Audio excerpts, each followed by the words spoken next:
Hello guys, what I'm going to show you today is how you can change your Palico gear inside of Monster Hunter Wilds, okay? Now, the first thing you need to do is you need to be inside of a base camp, okay? And this can be, for example, your initial camp inside of Plain Wars, okay? Or it can be also, Scarlet Forest or any zone you're at, okay? But you need to find your base camp. The reason why you want to do this is because you want to find your smithing, which is usually going to be Gemma, okay? And you want to press F now, and now you want to click on basically, I like to manage my equipment.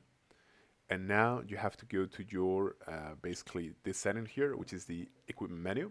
And you have to click on change Palico equipment, okay? And this is going to allow you to change between different settings. You can change, for example, the weapon, the head, or the body, depending on what you want, okay? And I'm going to show you in other tutorials how you can craft, these things here, okay? But from here, you can actually change it, okay? That's pretty much it. Thank you so much.